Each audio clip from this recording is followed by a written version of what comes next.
そう何度も何度も目の前の今を超えるさ何度も何度も涙を希望に変えてく七色の日常を進め永遠に光れ Shine like a diamond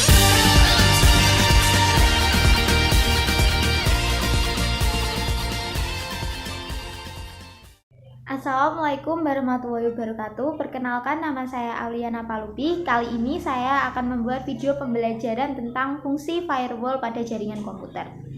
Yang pertama, pengertian firewall pada jaringan komputer. Firewall merupakan suatu cara atau mekanisme yang diterapkan baik terhadap hardware, software, atau suatu sistem dengan tujuan melindungi, baik dengan menyaring, membatasi, bahkan menolak suatu atau semua hubungan atau kegiatan suatu segmen pada jaringan pribadi dengan jaringan luar yang bukan merupakan ruang lingkupnya. Firewall disebut juga sebuah pembatas antara suatu jaringan lokal dengan jaringan yang sifatnya publik atau dapat diakses oleh siapa saja, sehingga setiap data yang masuk dapat diidentifikasi dan dilakukan penyaringan supaya aliran data dapat dikendalikan, mencegah bahaya atau ancaman yang datang dari jaringan publik. Berikut adalah contoh dari jaringan firewall.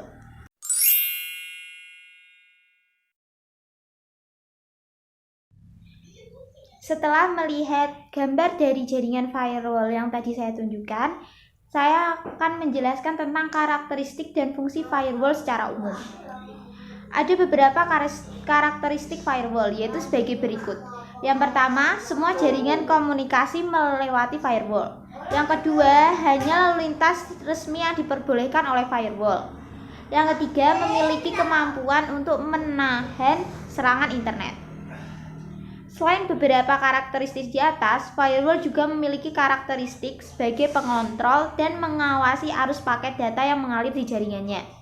Artinya, firewall berfungsi mengatur, menfilter, dan mengontrol lalu lintas data yang diizinkan untuk mengakses jaringan privat yang dilindungi. Ada beberapa kriteria yang dilakukan firewall apakah memperbolehkan paket data mengalir atau tidak, yaitu sebagai berikut. A. Alamat IP dari komputer sumber. B. Port TCP atau UDP sumber dari sumber. C. Alamat IP dari komputer tujuan. D. Port TCP atau UDP tujuan data pada komputer tujuan. Dan E. Informasi dari header yang disimpan dalam paket data. Beberapa fungsi dari firewall yaitu sebagai berikut. Mengontrol dan mengawasi paket data yang ada di dalam jaringan. B. Melakukan proses autentifikasi terhadap akses di dalam jaringan. C. Melakukan recording dan pencatatan dari setiap arus transaksi yang dilakukan pada satu sesi. 3. Manfaat firewall pada jaringan komputer. A. Menjaga informasi rahasia dan berharga yang menyelinap keluar tanpa sepengetahuan. B. Sebagai filter juga digunakan untuk mencegah lalu lintas tertentu mengalir dari subnet jaringan. C. Memodifikasi paket data yang datang di firewall. D. Akurasi data. 4. Prinsip dan cara kerja firewall pada jaringan komputer. Firewall dapat berupa perangkat keras atau perangkat lunak. Namun, cara kerja firewall optimal bila kedua jenis perangkat digabungkan. Selain membatasi akses ke jaringan komputer, firewall juga memungkinkan akses remote ke jaringan privat melalui Secure Authentication Certificates and Logins atau sertifikat keamanan autentikasi dan login. Guna mengatur lalu lintas perpindahan data komputer dan internet, firewall dapat menggunakan salah satu gabungan dari dua metode, yaitu metode packet filtering dan inspeksi stateful. Yang pertama ada packet filtering. Packet filtering merupakan cara kerja firewall dengan memonitor paket yang masuk dan keluar, mengizinkannya untuk lewat atau tertahan berdasarkan alamat internet protokol atau IP, protokol, dan portnya. Packet filtering disebut juga firewall statis. Yang kedua, ada inspeksi stateful. Inspeksi stateful dikenal sebagai firewall dinamis. Inspeksi stateful secara besar-besaran telah mengganti paket filtering. Pada firewall statis hanya header dan paket yang dicek. Artinya, seorang hacker dapat mengambil informasi melalui firewall dengan sederhana, yaitu mengindikasikan reply melalui header. Sementara, dengan firewall dinamis, sebuah paket dianalisis hingga ke dalam lapisan-lapisannya dengan cara merekam alamat IP dan juga nomor portnya, sehingga keamanannya lebih ketat dibanding paket filtering. Yang kelima, ada arsitektur firewall pada jaringan komputer. A. Arsitektur dual home host. Arsitektur dual home host yaitu komputer yang memiliki paling sedikit 2 interface jaringan. Yang kedua atau B, ada arsitektur screened host. Arsitektur screened host menyediakan servis dari sebuah host pada jaringan internal dengan menggunakan router yang terpisah. Pengamanan pada arsitektur ini dilakukan dengan menggunakan paket filtering, di mana tiap sistem eksternal yang mencoba untuk mengakses sistem internal harus berhubungan dengan bastion host. Bastion host diperlukan untuk tingkat keamanan yang tinggi. Bastion host berada dalam jaringan internal. Yang ketiga atau C, ada arsitektur screened subnet. Arsitektur screened subnet menambahkan sebuah layer pengamanan tambahan pada arsitektur screened host, yaitu dengan menambahkan sebuah jaringan parameter yang lebih mengisolasi jaringan internal dari jaringan internet. Jaringan parameter mengisolasi bastion host sehingga tidak langsung terhubung ke jaringan internal. Arsitektur ini yang paling sederhana memiliki 2 buah screening router yang masing-masing terhubung ke jaringan parameter. Router pertama terletak di antara jaringan parameter dan jaringan internal, dan router kedua terletak di antara jaringan parameter dan jaringan eksternal atau biasanya internet. Yang keenam, ada teknologi firewall pada jaringan komputer. A. Service control atau kendali terhadap layanan. B. Direction control atau kendali terhadap arah. C. User control atau kendali terhadap pengguna. Dan D. Behavior control atau kendali terhadap perlakuan. Yang ketujuh, ada karakteristik firewall pada jaringan komputer. A. Firewall harus lebih kuat dan kebal terhadap serangan dari komputer luar. B. Hanya aktivitas atau kegiatan yang dikenal atau terdaftar saja yang dapat melalui atau melakukan hubungan firewall. Dan C. Semua aktivitas atau kegiatan dari dalam keluar melalui firewall, begitupun sebaliknya. 8. Ada firewall policies. Demilitarized Zone atau DMZ merupakan mekanisme untuk melindungi sistem internal dari serangan hacker atau pihak-pihak lain yang ingin memasuki sistem jaringan tanpa mempunyai hak akses. A. Sebagai pos keamanan jaringan. B. Mencegah informasi berharga bocor tanpa sepengetahuan. C. Mencatat aktivitas pengguna. D. Memodifikasi paket data yang datang. Dan E. Mencegah memodifikasi data dari pihak lain. Berikut ada gambar yang menunjukkan cara kerja firewall.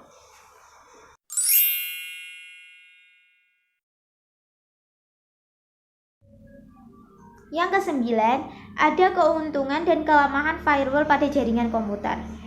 Keuntungannya yaitu 1. Firewall merupakan fokus dari segala keputusan sekuritas. 2. Firewall dapat menerapkan suatu kebijaksanaan sekuritas. 3. Firewall dapat mencatat segala aktivitas yang berkaitan dengan alur data secara efisien. Dan yang keempat, firewall dapat digunakan untuk membatasi penggunaan sumber daya informasi. Kelemahannya yaitu 1. Firewall tidak dapat melindungi network dari serangan koneksi yang tidak melaluinya. Yang kedua, firewall tidak dapat melindungi dari serangan dengan metode baru yang belum dikenal oleh firewall. Dan 3, firewall tidak dapat melindungi dari serangan virus. Kemudian yang ke-10 ada IP tables atau IP tables pada jaringan komputer.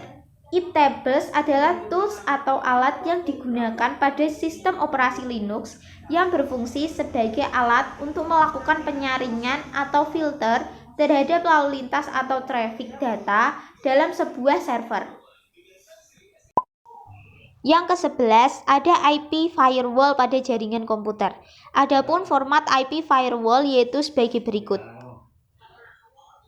Silahkan dibaca dan dipahami. Yang A ada CMD, ada rule number, ada action, ada logging, ada selection, dan ada stateful. Yang ke-12 ada intrusion detection system pada jaringan komputer. IDS merupakan sebuah metode yang digunakan untuk mendeteksi aktivitas yang mencurigakan dalam sebuah sistem atau jaringan. A. Tipe dasar IDS. 1. Rule based system, yaitu salah satu tipe data IDS yang mempergunakan database sebagai tanda penyusupan atau serangan yang telah dikenal. 2. Adaptive system, yaitu salah satu tipe dasar IDS yang mempergunakan metode yang lebih canggih. B. Jenis-jenis IDS. 1. Network Based Intrusion Detection System atau NIDS adalah jenis IDS yang bertanggung jawab untuk mendeteksi serangan yang berkaitan dengan jaringan. Yang kedua ada Host Based Intrusion Detection System atau HIDS. C. Cara kerja IDS. Cara kerja IDS yang paling populer adalah menggunakan pendeteksian berbasis signatur yang melibatkan pencocokan lalu lintas jaringan dengan basis data yang berisi syarat-syarat serangan dan penyusupan yang sering dilakukan oleh penyerang. D. Kelebihan dan kekurangan IDS. Kelebihan yang dimiliki IDS adalah A. IDS dapat mendeteksi eksternal hacker dan serangan jaringan internal. B. IDS dapat disesuaikan dengan mudah dalam menyediakan perlindungan untuk keseluruhan jaringan. C. IDS dapat dikelola secara terpusat. D. Menyediakan pertahanan pada bagian dalam. Dan E. IDS menyediakan layar tambahan untuk perlindungan. Yang kedua ada kelemahan dari IDS. A. Lebih bereaksi pada serangan daripada mencegahnya. B. Menghasilkan data yang lebih besar untuk dianalisis. C. Rentan terhadap serangan yang rendah dan lambat. D. Tidak dapat menangani trafik jaringan yang terenkripsi. Dan E. IDS hanya melindungi karakteristik yang dikenal. Yang B atau kemudian kita bisa lanjut membahas tentang fungsi firewall pada jaringan VoIP. Konsep firewall pada jaringan VoIP. Jaringan VoIP ialah jaringan yang menyediakan layanan multimedia internet aplikasi dan memiliki struktur yang cukup rumit dibanding dengan jaringan komputer. B. 2.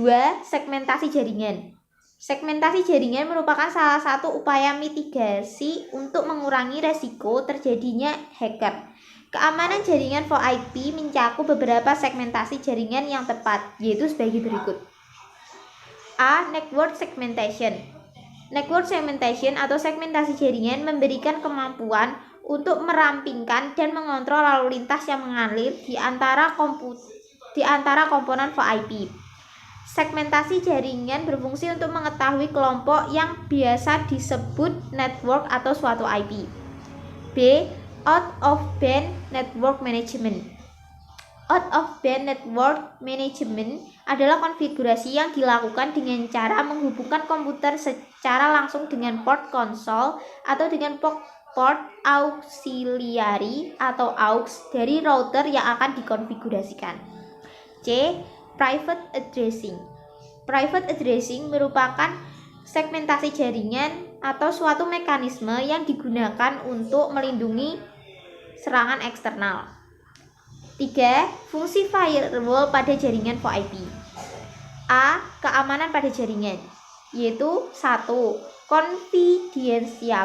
Confidentially, yaitu memberikan persyaratan bahwa informasi atau data hanya bisa diakses oleh pihak yang memiliki wewenang. 2. Integrity. yaitu memberi persyaratan bahwa informasi hanya dapat diubah oleh pihak yang memiliki wewenang. 3. Availability, yaitu memiliki persyaratan bahwa informasi yang tersedia hanya untuk pihak yang memiliki wewenang ketika dibutuhkan. 4. Authentication, yaitu memberi persyaratan bahwa pengirim suatu informasi dapat diidentifikasi dengan benar dan ada jaminan bahwa identitas yang didapat tidak palsu. 5. Ada non-repudiation, yaitu memberi persyaratan bahwa baik pengirim maupun penerima pesan informasi tidak dapat menyangkal pengiriman pesan. B. Mencegah gangguan sistem. Ada 4 kategori utama untuk gangguan pada sistem fungsi firewall pada jaringan VoIP, yaitu sebagai berikut. 1. Interruption, yaitu aset dari suatu sistem diserang sehingga tidak tersedia atau tidak dapat dipakai oleh yang berwenang. Yang kedua ada interception, yaitu pihak yang tidak berwenang mendapatkan akses pada suatu aset. Dan yang ketiga ada modification, yaitu pihak yang tidak berwenang tetapi dapat melakukan perubahan terhadap suatu aset.